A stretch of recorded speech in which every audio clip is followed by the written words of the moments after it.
In this video, I am going to present the concept of elliptic curve digital signature algorithm, which is mainly used for maintaining the non-repudiation property of the cryptography. Non-repudiation in the sense the user who has sent the message cannot deny in future that he has not sent that particular message. So this maintenance is said to be the non-repudiation. Anyhow, in the previous videos, we have seen the concepts of the maintaining the confidentiality, how to maintain the authentication or how to achieve the authentication, this encryption, decryption and authentication, how it can be performed using a famous public key algorithm called elliptic curve cryptography algorithm. So this particular elliptic curve digital signature algorithm, that what I am going to discuss in this video, is completely depending upon the elliptic curve cryptography only. So I am going to explain this elliptic curve digital signature.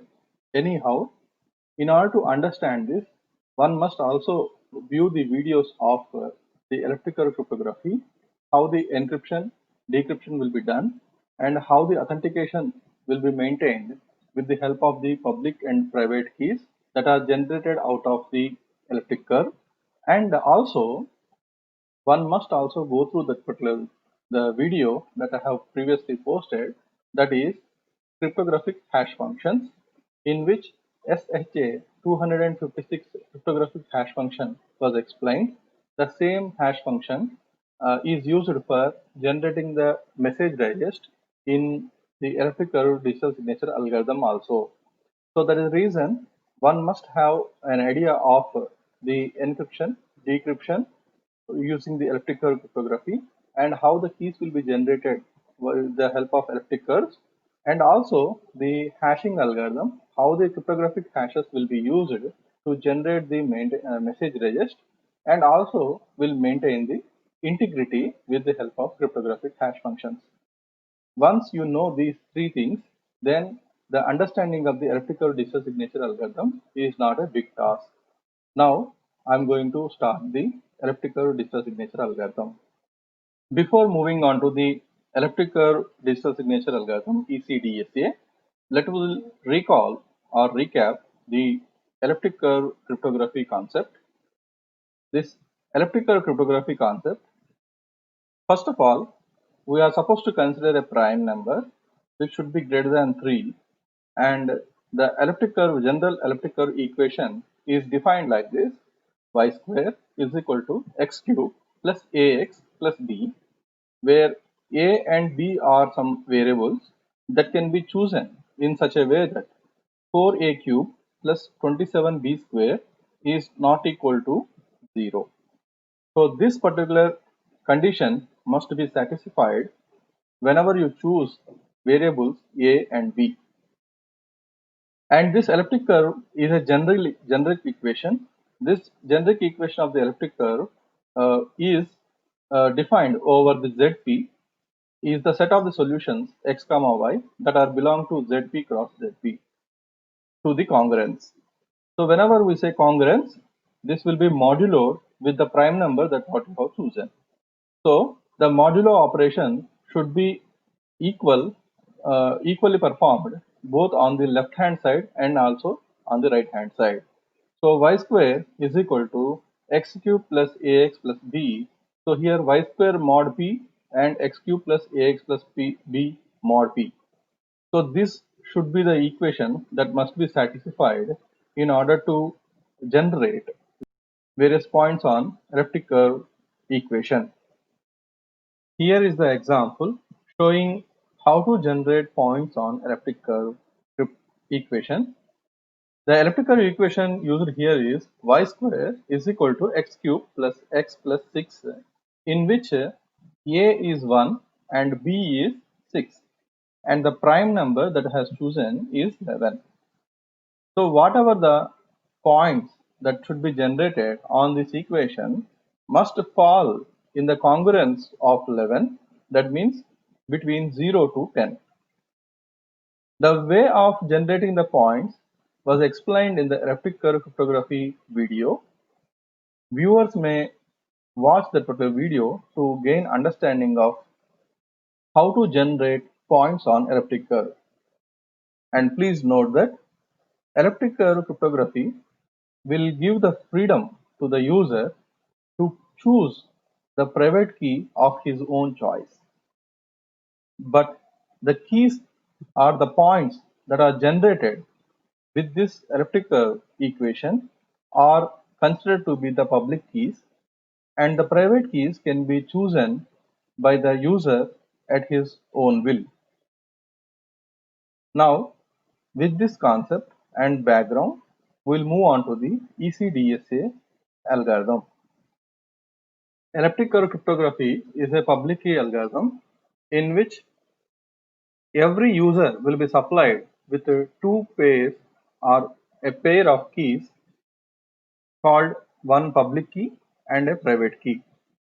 Public key can be distributed to or can be broadcasted so that all the users in that network may know the public key of anyone, where in case of private key must be kept confidential and should be used only by that user. That means the private key should not be disclosed out. So here public key can be known to anyone and private key must be known only to the corresponding user. Here, in general encryption and decryption concept, a message will be encrypted using the public key of the intended recipient, and that whenever that encrypted message has been received by the recipient, that recipient will use his private key to decrypt the message. Where in case of digital signature algorithms, the private key is used for encryption and public key is used for decryption. The reason is private key is known only to the user who is sending the message out. But anyone who receives that message can verify using the public key of the sender and can say that this message has exactly came from so and so user. In this way, the sender cannot deny that he has not sent the message because the private key is known only to that person. No one else know that particular private key. The same idea is used in the digital signature algorithms also. Now, we'll see this ECDSA in detail. I am explaining the concept of ECDSA from this paper. You can access this paper over the Google search, or you can also download from the link given in the description section of this video. This ECDSA algorithm is popularly used in a reputed cryptocurrency called Bitcoin. So this ECDSA is elliptic curve digital signature algorithm and its application in Bitcoin, how it is implemented in Bitcoin was explained in this paper. First of all, in any digital signature algorithm, first one, there exist three steps. First step is the preliminary step. That means the generation of the public key and private key pairs. In case of elliptic curve cryptography, choosing of the prime number, choosing of A, B values, choosing of the generating of the points, and distributing of the public and private keys. Here, public key will be distributed, private key of user's choice. He can use whatever the private key he wants. So these are the preliminaries in the first stage. The second stage is signing process. The signing process deals with signing of the message with the help of the private key of the sender or user. This signing process will be done. Once the signing process is done, the signed message will be broadcasted or sent over the communication channel. Then we'll come to the step 3, in which verification process will happen. In the verification process, the one who received the message will try to verify with the help of the public key of the sender to verify that whether this particular message has really sent from that sender only or not. So this is the verification process.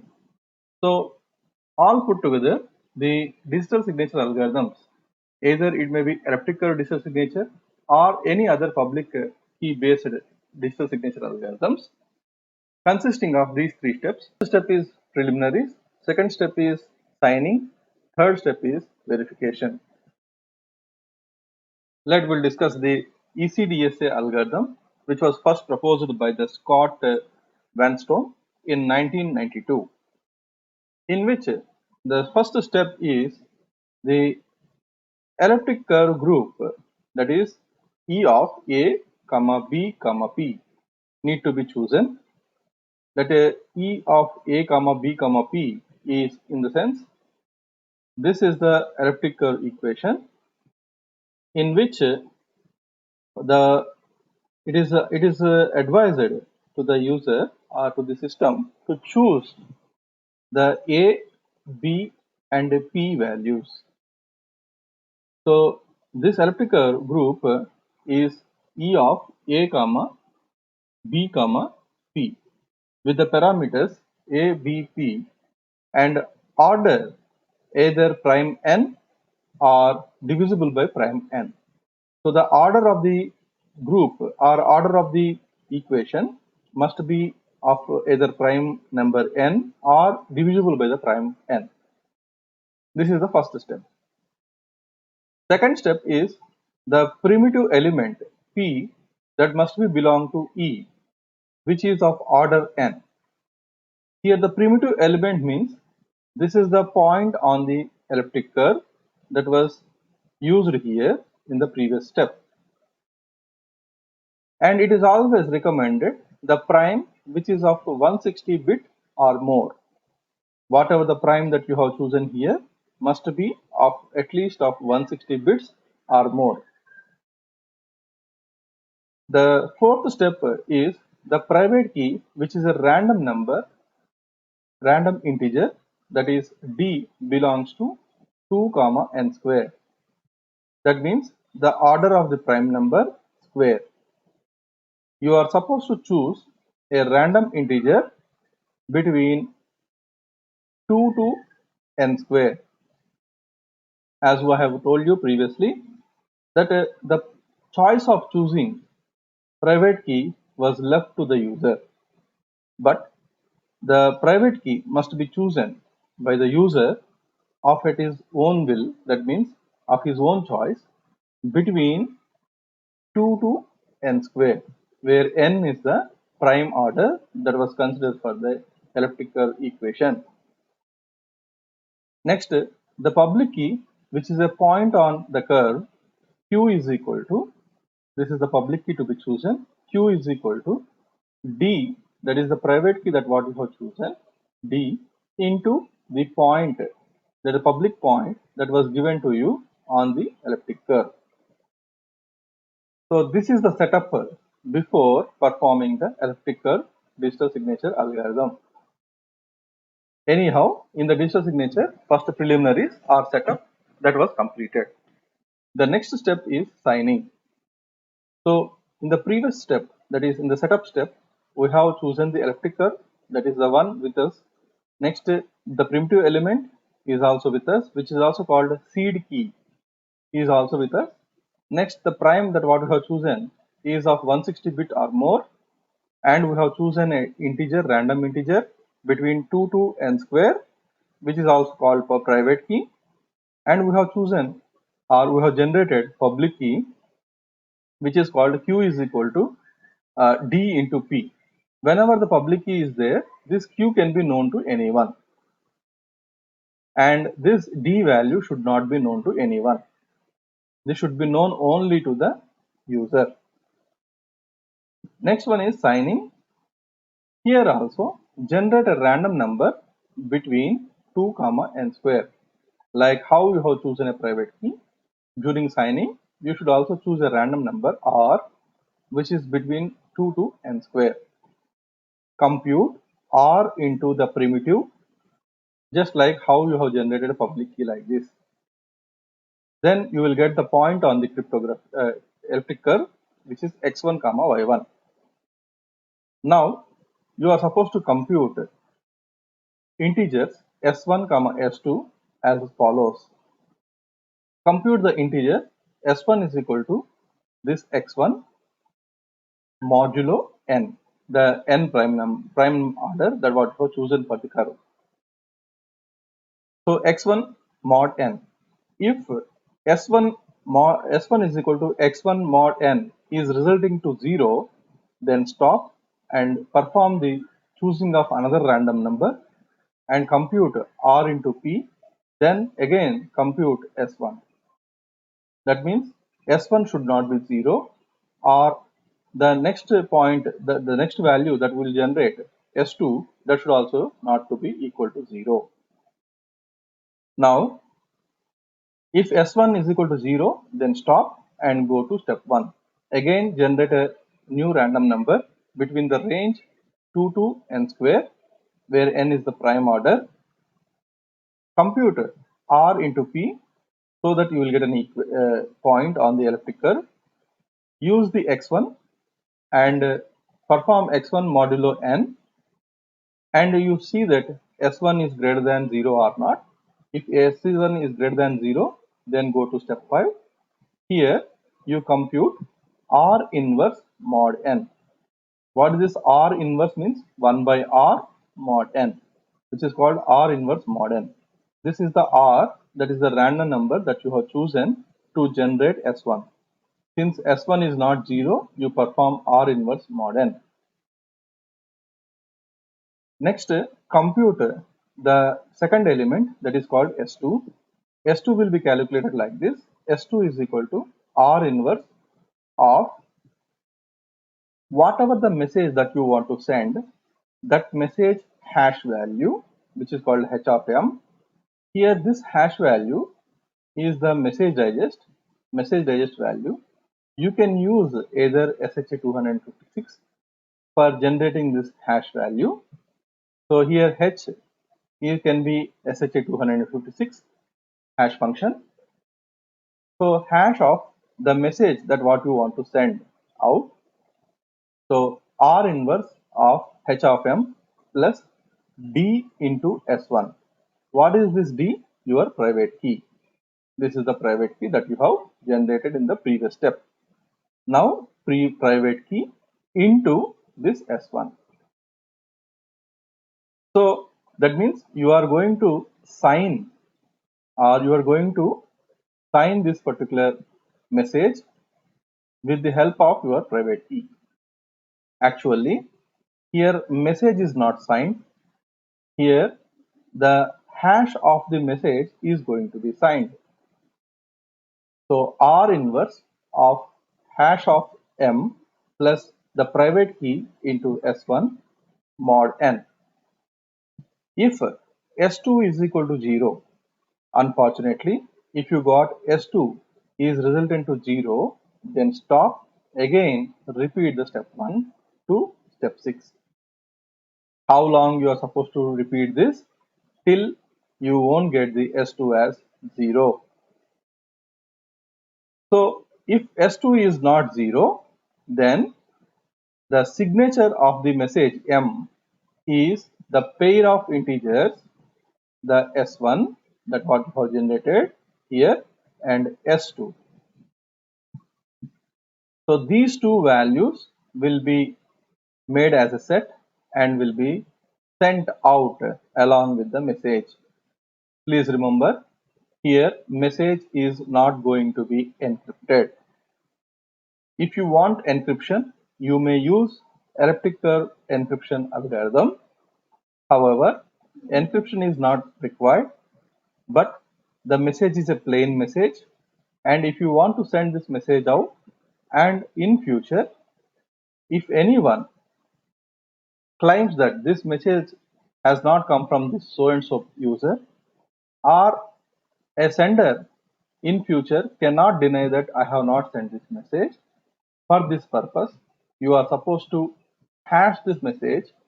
The reason for the hashing of this message is, since the message is in plain text or plain form, anyone who receives that message may tamper that. That is the reason. If you perform the hash of this M, if tampering was happened on the message, then this particular signature cannot be verified. So this is what the key idea why we are going for hashing of message. Once this hashing of message was done, then we can maintain the integrity. At the same time, whenever you sign with this private key, you will achieve the signature part. That means you are going to complete the signature part, and the resultant values S1 and S2, whatever the resultant values that you got, you make it as a pair and send along with the message. This is the second step of the digital signature algorithm. Now we'll move on to the verification part. Since the message has been sent along with the pairs, integer pairs S1 and S2, the verifier receives the message and the signature, the message, and the signature S1 and S2 pairs. These three has been received by the verifier.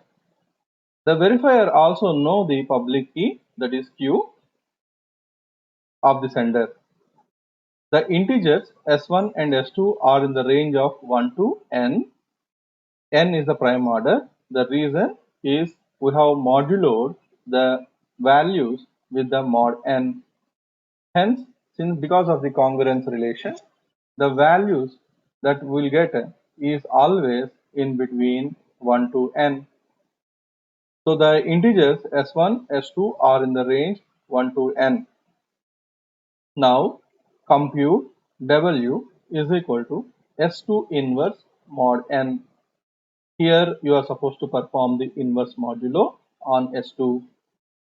Next, compute U1 is equal to, since message is already available, hash of M into this W into this W mod n. Because we have performed the R inverse here, we are performing again inverse of it, so that whatever the W you got, W mod n. Next, compute U2 is equal to S1 into W mod n.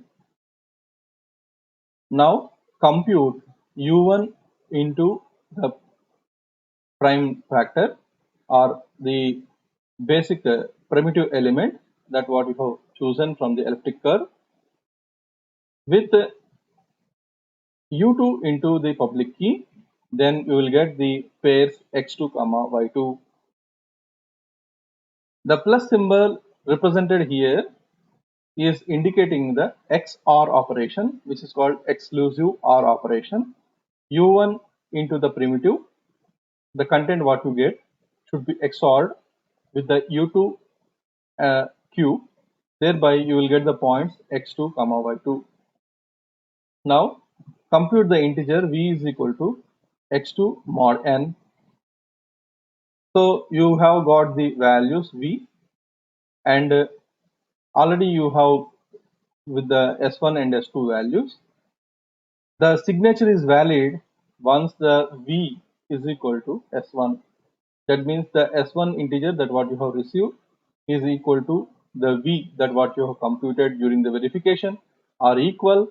Then we can say that this message has been received from the corresponding sender. Otherwise, this message is not sent from the corresponding sender. In future also, sender cannot deny that he has not sent the message. This is the verification step of the ECDSA. In the case of blockchain, any user wants to perform a transaction. The transaction will be signed with the private key of that user, and the transaction will be initiated. Anyone or the miner who wants to verify that transaction will use the public key of the sender or initiator of the transaction, and they will apply this digital signature algorithm to verify the transaction has really initiated by the sender or not. So this is the way the verification will process. The verification process will happen in the case of blockchain network. Here, the blockchain network means it may be a cryptocurrency network or maybe any other than cryptocurrency networks. Especially, this way of verification will be done by the miners or by the block creators for ensuring that this transaction has been initiated by the sender. In order to implement this ECDSA, anyhow in Python there is a library available.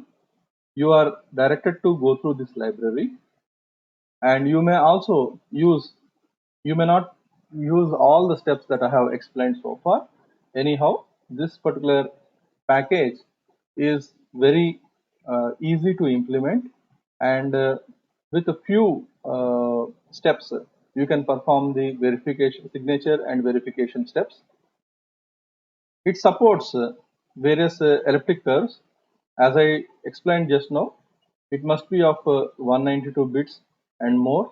So it will accept, or it will, you can also use the elliptic curve equations, which is of 192 bit, 224 bit, 256, 384, 521 bits using this package. And these are the various other prime curves and elliptic curves that are supported by this package. And these are the dependencies that you must have installed before using this. And how to install this: pip install ECDSA. Then the speed of this has been reported here. Here the sign length is 48 bit if you use NIST 192P curve. Like that, different curves. What is the string sign length that will be generated was given.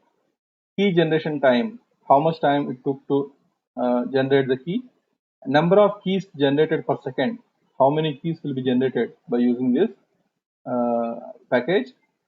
Next, signing time, number of signs per second can be done. Verifications, how many verifications can be done. So this statistics has been given. After this, they have given how to implement this. The usage is very simple.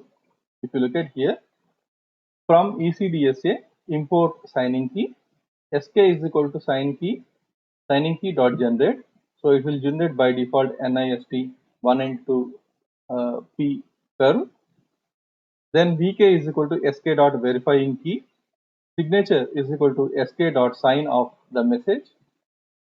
Assert VK dot verify of sign comma message.